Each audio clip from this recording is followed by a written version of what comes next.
Lejla tajba l-kulħadd, programm illi ħajxxandar għada, illum ovvjament qegħdin nirrakordjaw meta ftit tal-ħin ilu għadha kemm intemmet il-logħba ta' Stade Rennais u Milan fejn Milan kwalifikaw għal mal-aħħar 16 għal kemm ġina mill-logħba bi-3-2.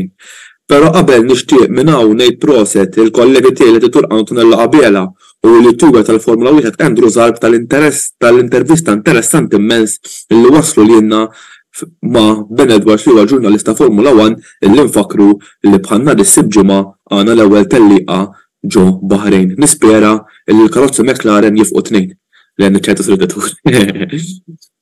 Mela, Stade Rennais 3, Milan 2, merba mill-aħħar 16, però ovvjament ma nistax inkun pożittiv fuq il-performance li taw il-Milan tul 90 minuta sħiħa.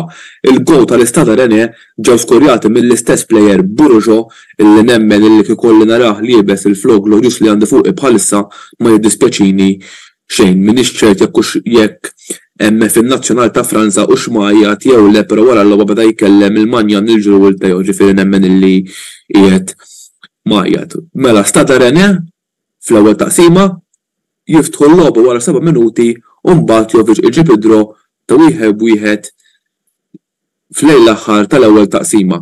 Però rridu ngħidu li Stade Rennais kienu aktar perikolużi mhux biss l-ewwel taqsima imma fit-tieni taqsima wkoll sakemm ingħata penalty illi definittivament ma kellux xingħata, però hemmhekk tara wkoll kif niġġudukaw u qabel inkompli fuq il-logħba ħanejt din. Mela, xi kultant plejer jiġi ġġudikat kemm jiskurja, kemm jaqbes, plejers kemm jidribilja, kemm iqassam, kemm jagħti xuttijiet tajbin. Però Bourgeot għalkemm huwa plejer tajjeb kif diġà qed, illum kompli konferma li huwa ta' livell. Tgħidu li għaliex hemmhekk tara il-ħażen tal-plejer illi jaf jirrexta wkoll hu rrexta li tapparsi kjer laqtu u t-tattika tiegħu taħdem immens meta Stade Rennais ingħataw penalty illi reġgħu fetħu l-iskor ta' 2-1 u bdew jittamaw illi jikkwalifikaw għal l-aħħar 16, però ovvjament ma kienx il-każ għaliex imbagħad Rafael Leao bġirja tajba meta qabeż ġiex difensuri u qabeż il-goler sab ix-xibka biex għamel l-iskor 2-2 u mbagħad reġa' kien penalty lejn l-aħħar 10 minuti tal-partita illi kien ovvjament wara handsball ta' Jovic illi ingħalaq l-iskor 3-2. Fil-bidu qed illi ma nistax ikun pożittiv fuq din l-intervista u għaliex il-Stade Rennais kienu perikolużi ħafna. Kieku sabunna ballun il-ġimgħa l-oħra nemmen illum il-moral kien ikun jola u kienu kollhom ċans jgħaddu. Ma nistgħux nibqgħu sejrin ninżlu fil-ground qisu xejn mhu xejn. Għada l-polos nofsinhar jekk niġu mal-Liverpool jew mal-Leverkusen. Ovvjament tilab trid u aħna fl-istor tal-Milan ma nibżgħu minn ħadd. Jew inkella ġejna ngħidu għax din away labda hekk, mela jekk morna bu fil-Ġermanja kontra l-Leverkusen x'ħan nagħmlu? Jekk morna bu kontra l-Liverpool l-Ingilterra x'ħan ngħidu? Jekk ħammorru Villarreal ma' Spanja x'ħan ngħidu? Jekk ħammorru l-Jugoslavja kontra l-Praga x'ħan ngħidu? Ħammorru b'telfa u ġibu l-iskuża għax konna away? Jew għax konna fil-ground ta' ħadd ieħor, nemmen illi taffettwa però mbagħad inti tittamel il-ħin tiegħek biex tirbaħ u tikkwalifika.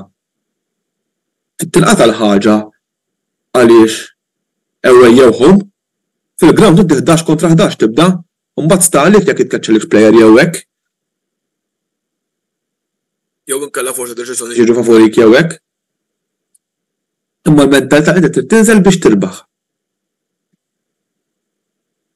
Ovvjament rajna kambjament kbir mill-logħba ta' nhar il-Ħadd Leao u Pulisic ċertu lura mal-ewwel 11 u ġiru Lapjovic minn flok ġiru li kienet sistema li jiena bilt magħha ħabba li nhar il-Ħadd għandu logħba diffiċilisma kontra Atalanta.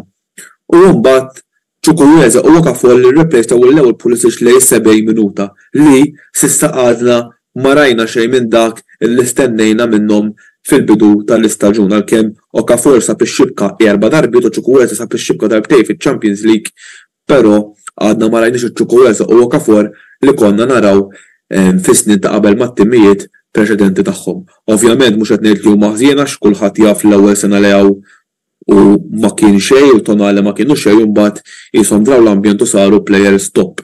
Jiġifieri hemm bżonn li jerġgħu jingħataw it-tieni ċans. Jiġifieri għax hemm rumor diġà li ħajinbigħu u hekk.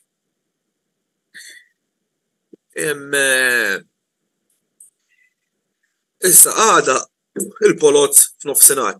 Mela biex inkunu nafu biex nispjegaw aħjar, il-Milan jistgħu jiġu jew mal-Brighton, Bayer Leverkusen, Liverpool, Rangers, Praga, Villarreal jew West Ham. Għaliex huma kollha li ġew l-ewwel fil-gruppi, ġifieri kull avversarju jidher illi ħadd tkun logħba taf ħafna. U ħaj jintlabu ġewwa Milan ħad jitlab fis-7 ta' Marzu u barra minn Milan fl-14 ta' Marzu, ġifieri dak ħajkun il-leg għal quarter final. Però jiena naħseb illi Stefano Pioli mwiet qed qisu reġa' għamel l-iżbal ħadd li għadda. Fem minnhom id-difiża kienet miftuħa kollha kemm hi. Id-difiża kienet miftuħa kollha kemm hi. Alla ħanes kien hemm xi plejer bħal Moha Salah għax kien jgħaddi rieħ. Iridu ndaħlu f'moħħna. Jekk niġu ma' tejmek mal-Istada Arenea, ma tistax qisek qed tilab bir-rispett kollu ma' tim minn Kamuna. Għax imbagħad jekk qed tiġi ma' tim kbir. Ħastiba diffiċli biex tiddefendi, ġifieri inti trid tinżel issa f'din il-kompetizzjoni. Laqqas jekk għadha niġu mal-Sparta Brag li mhumiex xi tim li tgħidha barra minn hawn illi il-Milan huma aħjar minnhom. Però inti trid tinżel kull logħba u anke fil-lig. Kull logħba hija final issa.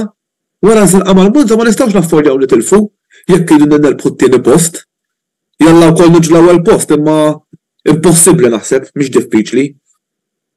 Impossibbli. Però ġifieri m'hemm l-ebda logħba li tgħid hija for granted minn issa il-qudiem. Illum jekk ikolli nagħti percent minn 1 sa 100 il-performance ta' Milan mhux iktar minn 45. Għandix saru ħafna żbalji ban. Għali? Ħafna nuqqas ta' komunikazzjoni. Kien hemm ċertu plejers li jisom Tilab għax ta' bil-fors. Jekk qed tilab ta' bil-fors ma bir-rispett kollu tilab xejn.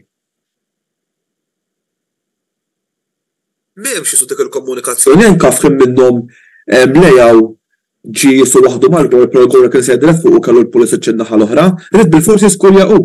Ma tistax tkun f'tim l-ewwel li t-tinin tu t-tielet inti kalla ma tasal imkien. Anka jekk eżempju qed nilagħbu jiena u ħadd ieħor u l-iskurin u ħadd ieħor jgħid riserv dak il-gol talih għax jekk jirbaħ nur jirbaħ it-tim kollu.